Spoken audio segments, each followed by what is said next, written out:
Hello guys, we are talking about some NCERT's line biomolecule chapter का lipids part. ये आपको last time पे revision के काम भी आएगा। तो हम लोग देखते हैं लिपिड क्या होता है। सम वैक्सीय ग्रिपी टाइप होता है जो जनरली वाटर में नहीं इनसॉल्युबल होता है, सॉल्युबल नहीं होता है, नेवर होमोपॉलीमर होता है। और जो दो लिपिड के बीच में हमेशा ईस्टर बॉन्ड बनती है। और लिपिड के 3 पार्ट होते हैं, सिंपल लिपिड, कॉन्जुगेटेड लिपिड और डिराइव लिपिड। सिंपल लिपिड हम लोग सिंपली देखेंगे तो उसमें फैटी एसिड और ग्लिसरॉल रहता है। लेकिन अगर सिंपल लिपिड को हम लोग पार्ट में करेंगे तो ट्रू फैट्स आते हैं जो न्यूट्रल फैट्स होते हैं, और वैक्स होती है। वैक्स हम लोग की नॉर्मली एनसीईआरटी में नहीं दिया है, तो हम लोग ट्रू फैट्स के बारे में देखेंगे। ट्रू फैट्स के 2 कंपोनेंट होते हैं, एक फैटी एसिड और ग्लिसरॉल। ग्लिसरॉल की जो हम लोग जो केमिकल नेम अगर देखेंगे तो ट्राई हाइड्रोक्सी प्रोपेन होता है। ठीक है।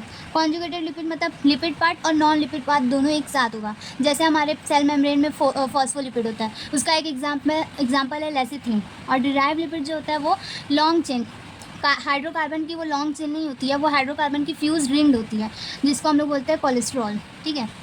हम लोग सिंपल लिपिड का हम लोग देखें ग्लिसरॉल और फैटी एसिड कंपोनेंट होता है। और ग्लिसरॉल सिंपल लिपिड में जो कंपोनेंट है वो ग्लिसरॉल और फैटी एसिड होते हैं। तो ग्लिसरॉल का ये स्ट्रक्चर है, और इस स्ट्रक्चर को देखा जाए तो 3 वो हाइड्रोक्सी है, तो इसलिए इसको बोलते हैं ट्राई हाइड्रोक्सी प्रोपेन, क्योंकि 3 कार्बन है।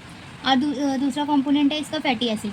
फैटी एसिड जो रहता है वो लॉन्ग चेन ऑफ हाइड्रोकार्बन होती है, इसमें मैक्सिमम 20 ही कार्बन होती है। तो ये जो R है इसमें 9 कार्बन होंगे मैक्सिमम, 19 कार्बन होंगे, और एक जो रहेगा वो कार्बोक्सिलिक एसिड का ग्रुप रहेगा। ठीक है। उसके बाद हम लोग देखते हैं जो फैटी एसिड रहता है वो सैचुरेटेड भी रहता है और अनसैचुरेटेड भी रहता है। सैचुरेटेड फैटी एसिड मतलब मतलब पूरी चेन में सिर्फ सिंगल बॉन्ड हो, और अनसैचुरेटेड फैटी एसिड मतलब पूरे चेन में जो 20 कार्बन की चेन है उसमें डबल बॉन्ड भी होगा, ट्रिपल बॉन्ड भी होगा, उसको बोलते हैं अनसैचुरेटेड। उसकी कुछ एग्जाम्पल दी है। पाल्मिटिक एसिटिक एसिड जो 16 कार्बन की होती है, उसका स्ट्रक्चर ऐसा होता है। फिर है इसका स्ट्रक्चर ऐसे होता है। और ये आर्किडिक एसिड जिसका स्ट्रक्चर ये होता है, ये 20 कार्बन के होते हैं। और फिर तो ये स्ट्रक्चर तो थोड़ा समझा, लोग तो ये स्ट्रक्चर को कैसे समझेंगे वो तो समझा। देखिए, इस स्ट्रक्चर को हम लोग अगर बनाना चाहेंगे तो ये है CH3, बना नहीं रही क्या, CH3 CH2 14 है और COOH है। मतलब इस स्ट्रक्चर को हम लोग अगर डिस्क्राइब करेंगे तो ये ऐसे, ये जो CH2 है वो 14 बार है, CH2 CH2 CH2 CH2 CH2 CH2 बनते जाएगा 14 दफ़ा, मतलब 14 बार बनेगा। उसके बाद COOH लास्ट में बन जाएगा। यही है इसका स्ट्रक्चर यार। ये सैचुरेटेड है। अगर अनसैचुरेटेड होता तो इसी के बीच में कहीं डबल बॉन्ड, कहीं ट्रिपल बॉन्ड, तो ये हो जाता है अनसैचुरेटेड फैटी एसिड। ओके, तो हम लोग अब चल रहे थे अनसैचुरेटेड फैटी एसिड पे।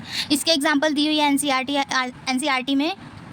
ओलिक एसिड, लिनओलिक एसिड और लिनोलिक एसिड और आर्किडोनिक एसिड। देखिए, आप लोग अगर देखेंगे तो ये आर्किडिक एसिड है और ये आर्किडोनिक एसिड है, तो आप इसमें कंफ्यूज मत होइएगा। ठीक है। तो ये कार्बन तो बताओ।